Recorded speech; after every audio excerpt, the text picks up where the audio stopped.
Frères et sœurs, bonsoir tous. Ce soir, nous allons expliquer le pré-Cleste Jova, l'Avri donne au frère Ashbert.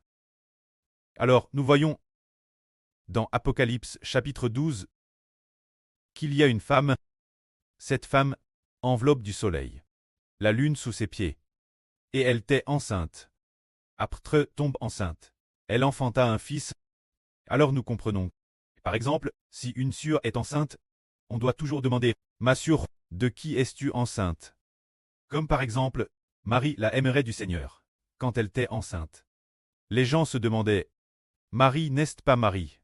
De qui est-elle enceinte? De qui est ce fils ?» Plus tard, nous avons découvert qu'elle portait le Fils de Dieu. Mais comment a-t-elle pu porter le Fils de Dieu? Est-ce que le pré-Cleste Jova aurait pu Marie? Pas du tout. C'est le pré-Cleste Jova qui a directement transféré l'esprit de son Fils dans le sein de Marie. Ainsi, Marie a connu notre Seigneur Jésus.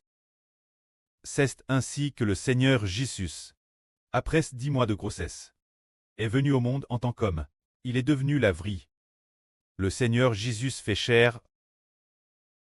Mais dans l'Apocalypse, cette femme enveloppe du soleil, la lune sous ses pieds, et sur sa tête, une couronne de 12 toiles. Cette femme était aussi enceinte, et elle a un enfant. Cet enfant, qu'elle apporte, fut enlevé vers Dieu et vers son trône. Alors, chers frères et sœurs, votre avis.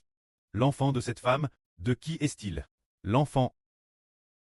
Qui est-ce qui, en réalité, l'a rendue enceinte? Qui a rendu cette femme enceinte? Et puis, qui appartient le fils qu'elle a enfant? Alors, aujourd'hui le frère Ashbert vient l'expliquer aux frères et sœurs.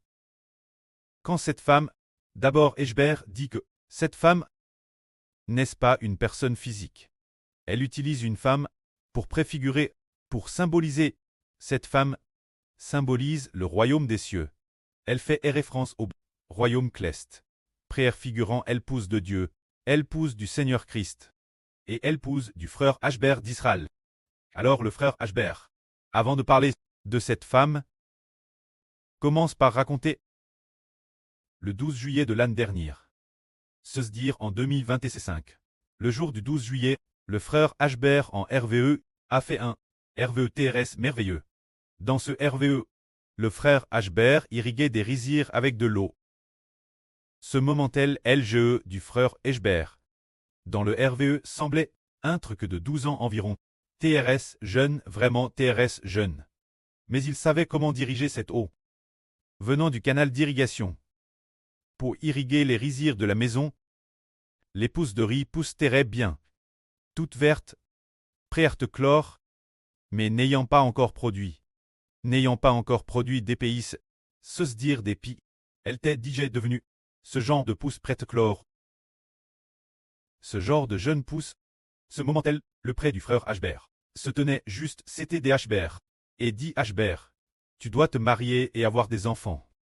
Papa espère que tu te marieras et auras des enfants le plus tété possible. Alors Ashbert répondit son preux. Papa, je suis encore très jeune. Je suis encore Thérèse jeune maintenant. Encore tout petit. Je n'ai pas encore atteint l'âge de me marier. De plus, je veux encore m'efforcer de prêcher l'évangile de Jova le pré-Cleste. Je veux m'efforcer de prêcher l'évangile. Je ne suis pas presse de me marier.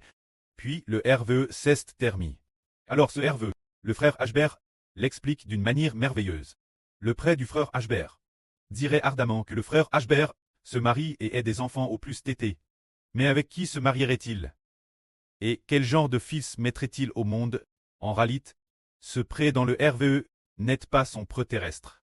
Celui du frère Ashbert. Son preux est décédé depuis longtemps. Ce preux est le Seigneur Jésus-Christ. Se dire notre preux bien-aime. Le Seigneur Jésus-Christ. Alors les pousses de riz dans le RVE. Les pousses dans la rizière du RVE symbolisent ceux qui sont prédestinés au salut et la vie éternelle. Mais le frère Ashbert était encore Thérèse jeune à l'époque.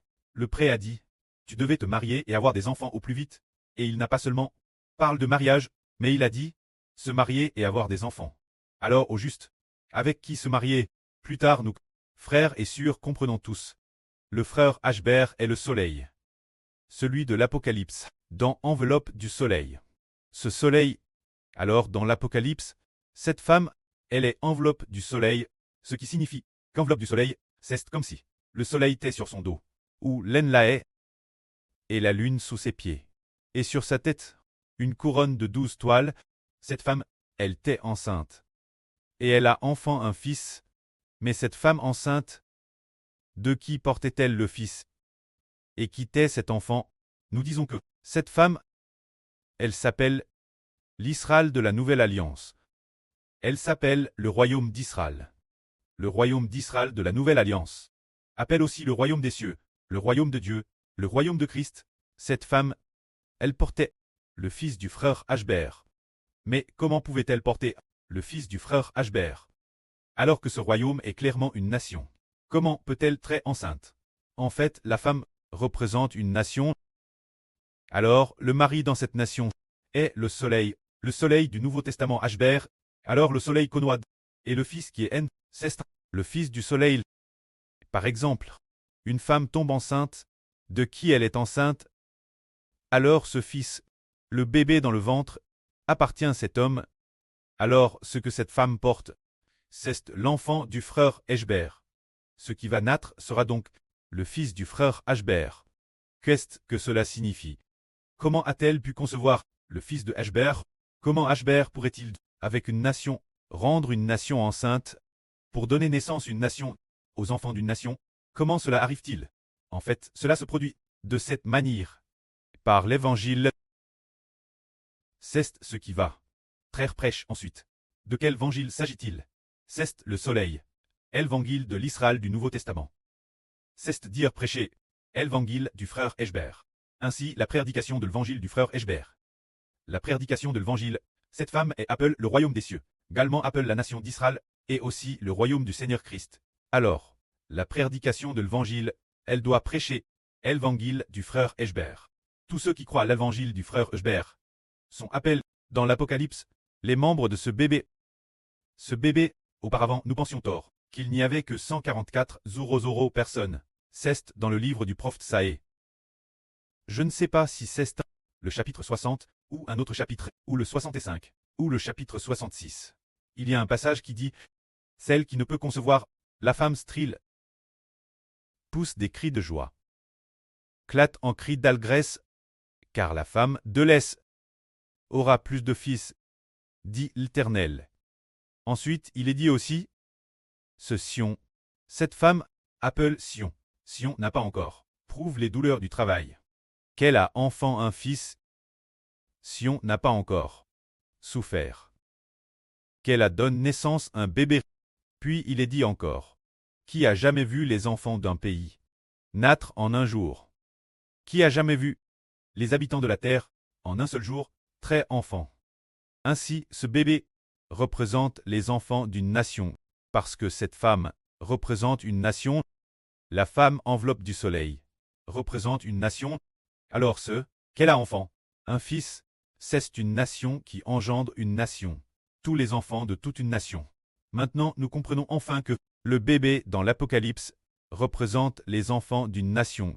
Alors, ces enfants d'une nation, combien seront-ils? Les enfants de cette nation seront dans cette rue.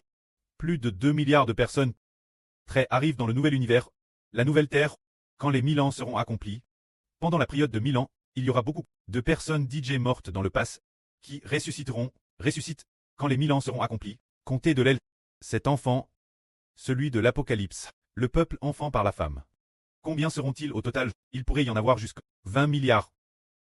Se dire que cet enfant la fin, il équivaudra 20 milliards de personnes. Les frères et sœurs diront, comment un seul enfant peut-il reprendre une nation? C'est vraiment merveilleux. TRS merveilleux. Toutes les nations et tous les peuples, on te cache, concernant comment un enfant peut être une nation. Tout comme une femme représente une nation, alors cet enfant représente le peuple d'une nation. Une nation, ce qui signifie tout le monde. Tout comme au début, Abraham, le précleste a changé son nom en Abraham, en disant, l'année prochaine, ta femme Sarah t'enfantera un fils, et tu lui donnera le nom d'Isaac. C'est ainsi qu'il fut dit. Et Abraham fut renommé Abraham, disant, Jaïji fait alliance avec toi. Tu seras le preux de nombreuses nations. Alors pour Abraham, il n'avait qu'un seul fils. Comment un seul fils peut-il faire de lui le preux de nombreuses nations? Cela signifie que ce fils, tous ses descendants, ce fils, et de ce fils, tous les descendants, suffiraient former de nombreuses nations. C'est pourquoi Isaac représentait tous les descendants Abraham. Ainsi, bien qu'Abraham n'ait eu qu'un seul fils, le Précleste a promis que de ce fils naîtrait le peuple d'une nation. C'est ainsi qu'Abraham devint le preux de nombreuses nations. Bien que ce ne soit que l'année prochaine qu'il aurait un fils, son nom fut Chan cette année. En Abraham, ce qui signifie preux de nombreuses nations. Prenons par exemple Adam. L'origine Adam était un seul homme, mais Dieu a considéré d'Adam tous les enfants. Tous les descendants, comme tant, les membres d'Adam, comme d'Adam. Les descendants d'un seul homme, les membres d'un seul homme. Cela signifie que, bien qu'Adam était seul, il représentait toute l'humanité, représentant depuis Adam jusqu'à la fin du monde. Tous les traits humains. Mais, parmi le peuple d'Adam, il a été découvert plus tard qu'il y avait un bébé qui a remplacé la fonction d'Adam. Remplace Adam, ce bébé, se dire le bébé de l'Apocalypse. Alors ce bébé, la Bible dit qu'il sera appelé préternel. Le pré pour toujours. Qu'est-ce que cela signifie? Dire que ce bébé devient le préternel signifie que ce bébé, ses descendants seront innombrables. C'est pourquoi le frère Héber a dit que le Seigneur Jésus-Christ dans un rêve. Le pré de Héber. Le Seigneur a dit Héber, tu dois te marier et avoir des enfants dès que possible. Il n'a pas seulement dit de se marier, mais aussi dès que possible. Se marier et avoir des enfants, ce qui signifie donner le royaume dès que possible au frère Héber, pour que le frère Héber puisse engendrer des enfants, qui deviendront les enfants du royaume, c'est-à-dire que Dieu et le Seigneur vont bientôt donner le royaume des cieux au frère Héber, puis donner le royaume des cieux au frère Héber. Les enfants naissent dans le royaume des cieux, signifie très les enfants d'une nation. Faire alliance pour donner le royaume des cieux. Héber d'Israël. Alors comme le dit la Bible, le royaume sera donné ceux qui rendent les fruits en leur saison. Alors, après avoir eu le royaume, Dieu donne son royaume au frère Héber, ce qui signifie donner l'autorité de Dieu et du Seigneur Christ au frère Héber. Le mot royaume en anglais représente un royaume. Se dire le royaume d'un roi. Se dire obtenir le gouvernement de Dieu. Posséder le pouvoir politique. Posséder le gouvernement de Dieu et du Seigneur Christ. C'est cela le royaume. C'est dire donner le gouvernement du Précleste. Le gouvernement du Seigneur Héber, afin de permettre Héber d'engendrer les enfants d'une nation. Alors tout comme dans les temps anciens. Lorsque David est renié, il est dit que David était assis sur le trône de Dieu pour régner. Se dire que David était assis sur le trône de l'Éternel pour gouverner Israël, ce qui signifie que Dieu a donné le gouvernement à David, et ainsi David a fait paître Israël. Alors le pré a fait Hervé le frère Héber, dans un songe, qu'il devait prendre femme et avoir des enfants. Qu'il devait se marier et avoir des enfants dès que possible. Ce qui signifie recevoir dès que possible ce que Dieu et le Seigneur accordent, l'autorité de Dieu, l'autorité de Christ, pour devenir Dieu, devenir le Seigneur, obtenir le gouvernement de Dieu et du Seigneur Christ. Obtenir le gouvernement, c'est le royaume. Par exemple, nous disons que le ciel, notre Dieu, donne ce pouvoir politique au PCC. Se dire donne le pouvoir au PCC, ce qui signifie laisser le PCC tenir le pouvoir et gouverner cette Chine.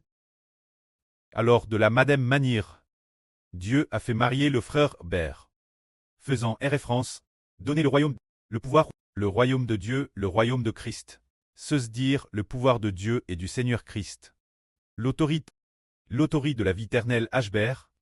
Ensuite, permettre au frère Héber d'obtenir la vie de Dieu et du Seigneur, et d'obtenir aussi l'autorité pour pouvoir engendrer des enfants. Les enfants ainsi naissent, appartiennent la foi à Dieu et au Seigneur. Et aussi au frère Héber, les enfants naissent, appartiennent Dieu, appartiennent Christ, sous le nom du Saint-Esprit. Que la gloire soit auprès et au Seigneur. Amen.